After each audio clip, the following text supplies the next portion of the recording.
فرما دیتے کہ بھئی تمہیں ہم نے عقل دے رکھی ہے، اس سے میرا راستہ خود ہی ڈھونڈ لو۔ نہ جانے لوگ کتنا گمراہ ہوتے، کدھر کدھر گھومتے پھرتے رہتے اور پھر کچھ جا کر منزل تک پہنچ جاتے۔ لیکن اللہ تبارک و تعالیٰ نے ایک وسیع نظام انبیاء کا بنایا، 1,24,000 کم و بیش انبیاء تشریف لائے اور آ کر امت کو بتلاتے رہے، اور آخر میں جناب محمد الرسول اللہ صلی اللہ علیہ وسلم آئے اور حضور کا وہ پیغام مصطفیٰ، پیغام محمد صلی اللہ علیہ وسلم اللہ نے ایسا مربوط کیا، ایسا جوڑا کہ وہ پیغام صرف الفاظ کی حد تک نہیں تھا۔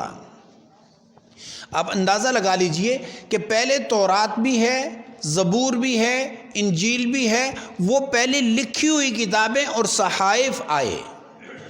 ہماری یہ کتاب لکھی ہوئی نہیں آئی، ہماری اس کتاب کو اللہ تبارک و تعالیٰ نے جبریل کے ذریعے نازل فرمایا اور حضور پر نازل فرمایا۔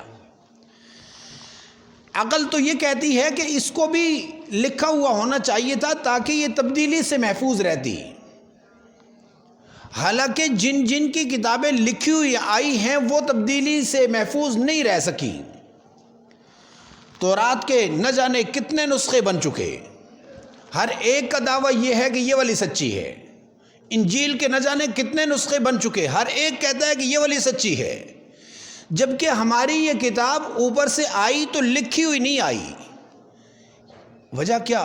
وجہ یہی تھی کہ اللہ تبارک و تعالیٰ نے ہمارے پیغمبر جناب محمد رسول اللہ صلی اللہ علیہ وسلم کو امام زمان بنا کر بھیجا ہے۔ امام الزمان کا مطلب یہ اس سارے زمانے کے امام ہیں، اور جب تک آپ کی امامت ہے اس وقت تک یہ کتاب بھی باقی رہے گی۔ اور آپ کی امامت کب تک ہے؟ آپ کی امامت تا قیامت ہے، اور تا قیامت یہ کتاب باقی رہے گی اور لکھوا کر نہیں بھیجی۔ وجہ یہ کہ آپ صلی اللہ علیہ وسلم سے پہلے جتنے بھی انبیاء کو اللہ تبارک و تعالیٰ نے جو رفیق نصیب فرمائے ہیں وہ محدود تھے، تھوڑے تھے، اور وہ اپنی ایک لمٹ تک کام کر سکے۔ یہ پیغام چونکہ تا قیامت تھا، آپ کو جو رفیق اور آپ کو جو صحابہ نصیب فرمائے ہیں وہ اس قدر جامع اور مانع کہ جنہیں اللہ تبارک و تعالیٰ نے وہ قوت حلم، قوت حافظہ نصیب فرمائی کہ اس قرآن کو نہ صرف اس کے الفاظ یاد رکھے ہیں بلکہ اس کی ادائیگی کے انداز بھی یاد رکھا ہے، اس کی تجوید بھی یاد ہے، اس کی تفسیر بھی یاد ہے، اس کی تبلیغ بھی یاد ہے، ہر حکم اس کو محفوظ رکھا۔ اور آپ صلی اللہ علیہ وسلم کے اس جہان سے رخصت ہونے کے بعد بھی اس کو جوں کا توں محفوظ رکھنے کے بعد آخر میں امت کے حوالے کرنے کے لیے ترتیب مقرر کر دی کہ جب حضور تشریف لے گئے، سیدنا صدیق اکبر رضی اللہ تعالیٰ عنہ سب سے پہلے اس قرآن کریم کو جمع فرما رہے ہیں، اس کے بعد یہ لکھا گیا۔ اب اندازہ لگائیں کہ جب قرآن کریم آپ صلی اللہ علیہ وسلم پر لکھا ہوا نازل نہیں ہوا، یہ پیغام مصطفیٰ ایسے ہی چلا۔ جب سیدنا صدیق اکبر رضی اللہ تعالیٰ عنہ نے لکھا، سیدنا فاروق اعظم رضی اللہ تعالیٰ عنہ نے اپنے دور میں حفاظ تیار کیے، اور حفاظ تیار کرنے کا طریقہ کیا تھا؟ یہی کہ رمضان المبارک آیا تو حافظوں سے کہا جو جس محلے کا ہے، جو جس قریے کا ہے، بستی کا ہے، وہ وہاں پر کھڑے ہو کر مصلی میں قرآن کریم سنائے۔ تو امت میں شوق پیدا ہوا، میں بھی سناؤں۔ یقین مانیے اس قدر یہ شوق کو تواتر ملا ہے کہ ایک سال میں آج کل کے دور میں صرف وفاق المدارس 1,00,000 حفاظ تیار کر رہا ہے۔ یہ شوق پیدا ہوا، اور یہ نہیں کہ یہاں والا اور پڑھ رہا ہو اور عرب والا اور امریکہ والا اور نہیں، جو جس لب و لہجے میں حضرات صحابہ کرام نے اس کو جمع کیا ہے اسی لب و لہجے میں سیدنا عثمان غنی رضی اللہ تعالیٰ عنہ کے دور میں جب دیکھا کہ یہ ایک الگ قرات والا پڑھ رہا ہے، دوسرا الگ قرات والا پڑھ رہا ہے، تو انہوں نے سب کو جمع کیا اور ایک نسخہ تجویز فرمایا، اور فرمایا کہ آج کے بعد پوری امت اس کے اوپر رائج ہو جائے۔ سیدنا عثمان غنی رضی اللہ تعالیٰ عنہ وہ ناشر قرآن ہیں کہ جس نے مختلف ریاستوں میں، مختلف علاقوں میں قرآن کریم کو بھیجا اور کہا کہ اس کے مطابق مطابق پڑھو. آج تک امت اسی پر کاربند ہے. کہنے کا مطلب یہ کہ جامع قرآن سیدنا صدیق اکبر، محافظ قرآن سیدنا فاروق اعظم، ناشر قرآن سیدنا عثمان غنی، اور اسی قرآن کو لے کر سیدنا علی المرتضیٰ رضی اللہ تعالیٰ عنہ 5.5 سال خلافت کر رہے ہیں. اسی قرآن کو لے کر سیدنا حسن 6 مہینے خلافت کرتے ہیں. اسی قرآن کو لے کر سیدنا امیر معاویہ 19 سال تک خلافت چلاتے ہیں. یہ امت کے پاس امانت تھی جو آج ہم تک پہنچی ہوئی. کہنے کا مطلب یہ کہ اللہ تبارک و تعالیٰ کی رحمت تھی. اللہ چاہ رہے ہیں کہ یہ بندے میری طرف آئیں، وگرنہ یہ بھی آگے پیچھے ہو جاتا نظام، اور کوئی کدھر ٹھوکریں کھاتا پھرتا، کوئی کہاں ٹھوکریں کھاتا پھرتا. اللہ نے اس محبت کا انداز یہ ہے کہ یہ قرآن ہم تک محفوظ ہے.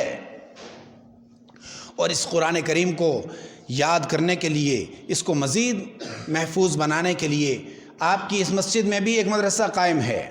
2 سال سے قائم ہے، تقریباً 1.5 سال ہوا چاہتا ہے.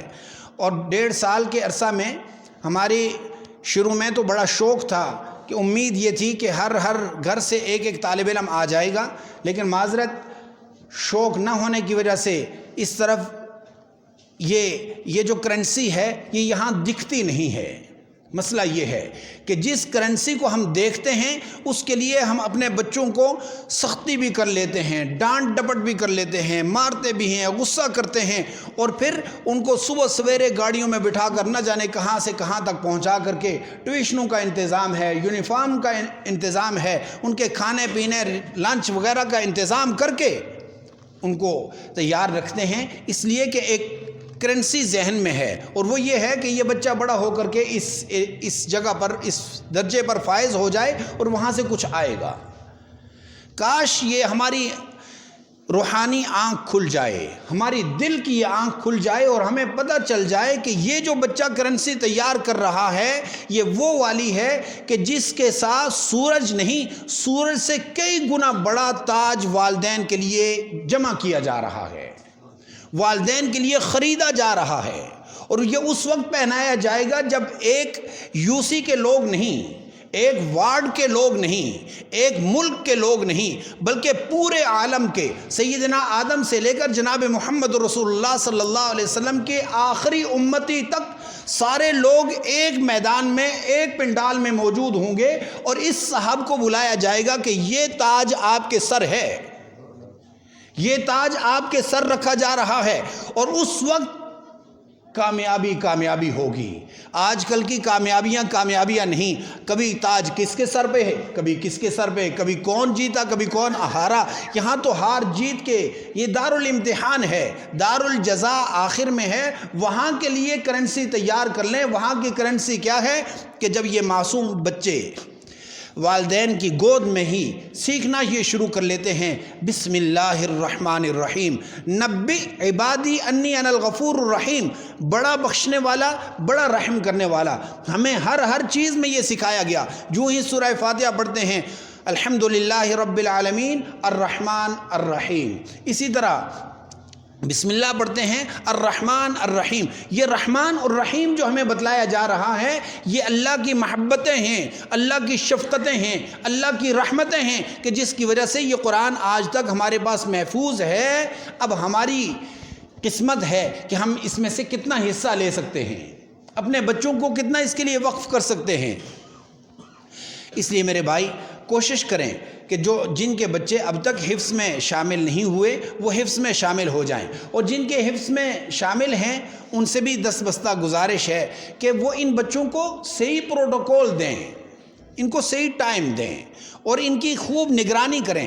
نگرانی کا مطلب یہ نہیں ہے کہ چلو جی حافظ صاحب بیٹھے ہوئے ہیں مسجد میں جا کے پڑھ کے آ جاؤ، ایسا نہیں، بلکہ ان کو بھیجنے سے پہلے انتظام ہو، واپسی پر ان کا استقبال ہو، دروازے سے داخل ہوں، پہلے سے والدہ والد جو گھر میں موجود ہیں وہ ان کے انتظار میں ہوں. ابھی آپ کے آرام کا ٹائم ہے، ابھی آپ کے کھانے کا ٹائم ہے، اگلی کلاس کا ٹائم ہے. یہ جب پروٹوکول ان کو ملے گا تو انہیں پتہ چلے گا ہم بھی کسی کام میں ہیں. ہوتا یہ ہے کہ مدرسے میں بچہ پڑھنے والا وہ آیا اپنی مرضی سے، واپس گیا اپنی مرضی سے، لیٹ ہوا کوئی پرواہ نہیں، کسی نے پوچھا تک نہیں، گلی محلے میں سائیکل لے کر چلا گیا کوئی پرواہ نہیں، بالوں کی کٹنگ ایسی ہے کہ معلوم نہیں کیسی کٹنگ ہے۔ یہ سارے کام اگر بے فکری سے، غفلت سے اگر ہو جاتے ہوتے تو یہ بڑی امانت ہم تک اس طرح محفوظ نہ پہنچتی۔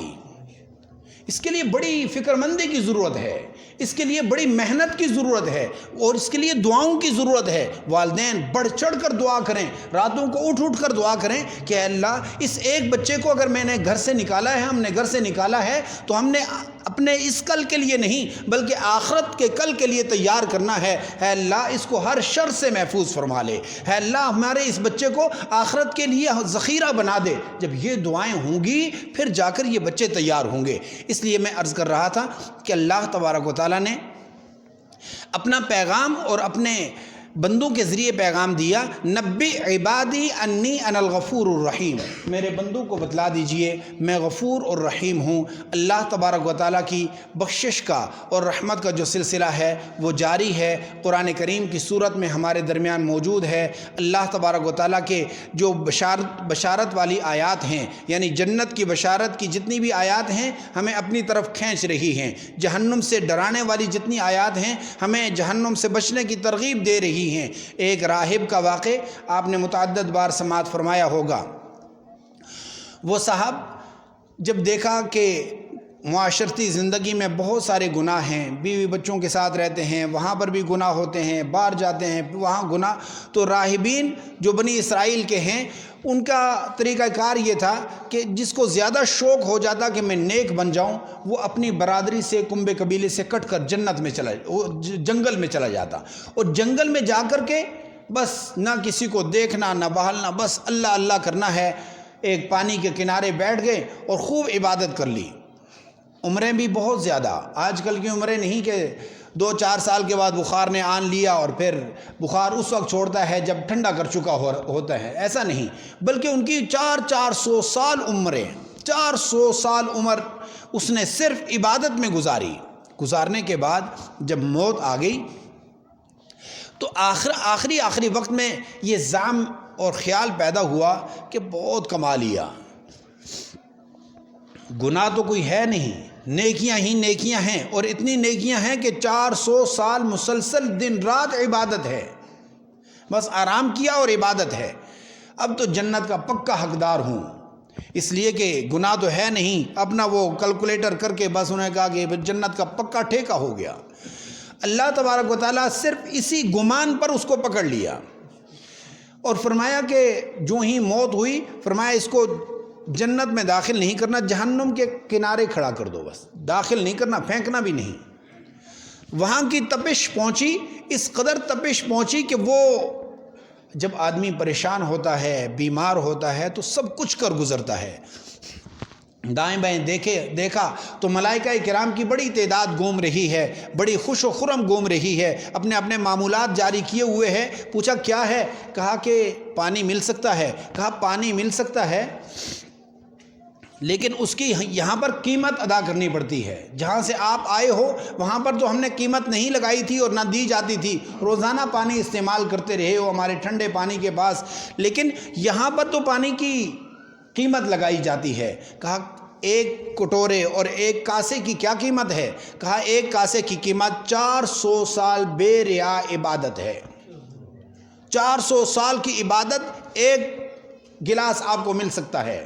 جب وہ گلاس انہوں نے لے دے کر کے جب آدمی کو جان پر بنتی ہے تو کر گزرتا ہے۔ کہا یہ لے لو 400 سال عبادت اور یہ مجھے ایک گلاس پانی۔ جب وہ پانی پیا تپش اتنی زیادہ ہے کہ ایک گلاس سے کیا گزارا ہو۔ جب پانی اتر گیا تو پھر خیال آیا یہ تو میں نے لے لیا، یہ سودا تو ہو گیا، اب میرے پاس اگلے گلاس کے لیے اگلے گھونٹ کے لیے بھی گزارا نہیں ہے، کیا کروں گا؟ اس وقت توبہ تائب ہوئے اور کہا کہ وہ جو میرا خیال تھا وہ غلط تھا، اب مجھے اللہ کی رحمت کی طرف متوجہ ہونا ہے۔ اللہ سے رحمت کی طرف متوجہ ہو کر اللہ سے کہا ہے اللہ وہ جو 400 سال تیرا پانی پیتا رہا ہوں، اس کی ایک دن بھی شکر گزاری نہیں، میں تو عبادت کے چکر میں رہا ہوں، یہ شکر گزاری جو 400 سال پانی پیا ہے میں نے آنکھوں سے دیکھا ہے، یہ پھل جو کھائے ہیں، یہ جنگل میں آرام چین سکون والی جو زندگی گزاری ہے، ایک ایک لمحہ کی اگر شکر گزاری کرنا شروع کروں تو نہ جانے کتنا کچھ چلا جائے۔ اس لیے میرے بھائی، مجھے اور آپ کو چاہیے کہ ہم جب اللہ کی شکایات کرتے ہیں مہنگائی کی صورت میں، جب اللہ کی شکایات کرتے ہیں بیماری کی صورت میں، وہاں پر اللہ کی رحمتوں کو بھی یاد کیا کریں۔ ہے اللہ دیکھنے کی صحیح صلاحیت دے رکھی ہے، سوچنے کی صحیح صلاحیت دے رکھی ہے، اولاد کی صحیح صلاحیت دے رکھی ہے، بیوی بچوں کے اندر رکھا ہوا ہے، اپنی چھت ہے، اپنا اوڑھنا ہے، اپنے گھر میں ہوں، اپنے ہاتھ سے کھاتا ہوں۔ ان لوگوں کو دیکھیں جو معذور ہیں، جب یہ دیکھیں گے تو انشاءاللہ اللہ کی رحمتیں نظر آئیں گی۔ دعا فرمائیں کہ اللہ تبارک و تعالی ہمیں اپنی طرف متوجہ ہونے کی توفیق نصیب فرما دیں۔ قل يا عبادي الذين أسرفوا على أنفسهم لا تقنطوا من رحمة الله